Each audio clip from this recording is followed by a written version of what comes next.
ঠান্ডা মাথায় ছক্কসে বন্ধুকে খুন।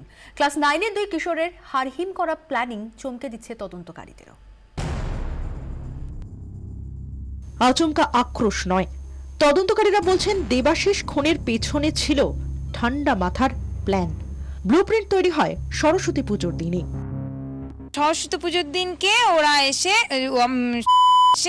আমাদের ছেলের সঙ্গে এসে ভাব করে। তার আগে গন্ডগোল হয়েছিল, মানে মাস কয়েক ওদের কথাবার্তা ছিল না।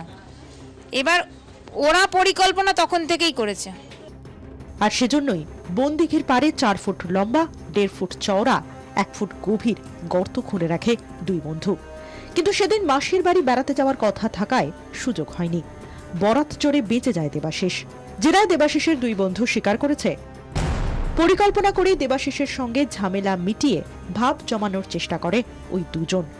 উদ্দেশ্য একটাই, দেবাশিসের বিশ্বাস অর্জন, বোঝানো ঝামেলা মিটে গেছে। কোনো রকমে দেবাশিসকে হেলিপ্যাডের ধারের ওই গর্তের কাছে নিয়ে যাওয়া। সরস্বতী পুজোর দিন ব্যর্থ হলেও হাল ছাড়েনি দুজন। সুযোগটা মিলে যায় বৃহস্পতিবার। রীতিমতো 8 ঘাট বেঁধে হেলিপ্যাড গ্রাউন্ডের মাঠে যায় 3 জন। সেখানে রোল খেয়ে দেবাশিসকে নিয়ে যায় দিঘির পাড়ে, কারণ সেখানে আগে থেকে খোঁড়া ছিল গর্ত। সেখানে বসেই 3 জন মদ খায়। দেবাশিস এতটুকু বোঝেনি যে তাকে মারার জন্যই ওখানে নিয়ে যাওয়া হয়েছে। কিছুক্ষণ পর ঠান্ডা মাথায় দুজনের মধ্যে একজন দেবাশিসের মাথায় মদের বোতল দিয়ে আঘাত করে। এক আঘাতেই কেল্লা ফতে। আঘাতের তীব্রতায় ভেঙে যায় মদের বোতল। সেই কাঁচের আঘাতে মিলেছে দেবাশিসের বাঁ কাঁধ ও ঘাড়ে। দেবাশিস বেহুশ হতেই আরেক কিশোর তার গলায় পা তুলে দেয়।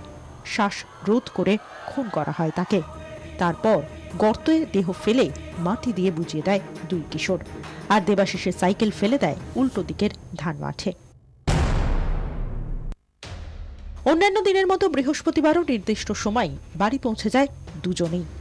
এমনকি দেবাশিসের মা ও দিদির জেরার মুখেও এতটুকু ঘাবড়ায়নি দুই কিশোর। ওর জামাইবাবু যে আছেন তিনি এসে প্রচণ্ড রূঢ় ভাবে কথাবার্তা বলেছেন, এমনকি পয়সা, তারপরে মন্ত্রী লেভেল এইসবেরও দিয়ে গেছেন। সব চলছিল ঠিকঠাকই। তদন্তের মোড় ঘুরে যায় সাইকেল উদ্ধারের পর। শনিবার বিকেলে দেবাশিসের সাইকেল উদ্ধার হতেই পরিবার নিশ্চিত হয়ে যায় খুনের পেছনে হাত রয়েছে ওই দুই বন্ধুরই। দুজনকে আটক করে জেরা করতেই বেরিয়ে পড়ে আসল তথ্য। মাত্র 14 বছরের দুই কিশোরের এমন পরিকল্পনা চমকে দিয়েছে তদন্তকারীদেরও। প্রশ্ন উঠছে, হেলিপ্যাড গ্রাউন্ডের লাগাতার পুলিশি পাহারার মধ্যেও কিভাবে দেবাশিসকে ঠান্ডা মাথায় খুন করলো ওই দুজন। পিপি প্রোটেকশন পুলিশ থাকে, কোতোয়ালি থাকে, কৃষ্ণনগর কোতোয়ালি থানার পুলিশ থাকে। 24 আওয়ার্স এখানে ডিউটি করে, ওরা পেট্রোলিং করে। এখানে ওরা থাকাকালীন এখানে এই ঘটনাটা ঘটে গেছে, এতে আমরা আশ্চর্য। জেরায় প্রাথমিকভাবে জানা যাচ্ছে যে অনেকদিন আগেই এই খুনের পরিকল্পনা করা হয়েছিল এবং রীতিমতো গর্ত করে রাখা হয়েছিল এখানে তার দেহ পোতার জন্য, কিন্তু সেই সময় তারা কোনো সুযোগ পায়নি। শেষ পর্যন্ত বৃহস্পতিবার সন্ধ্যাবেলায় সেই সুযোগ তারা পায় এবং পূর্ব নির্দিষ্ট জায়গাতেই তারা কিন্তু দেহটা পুঁতে দিয়ে যায়। ক্যামেরায় পার্থ পালের সঙ্গে সিজার মণ্ডল এবং অনুপ দাস, কৃষ্ণনগর 24 ঘন্টা।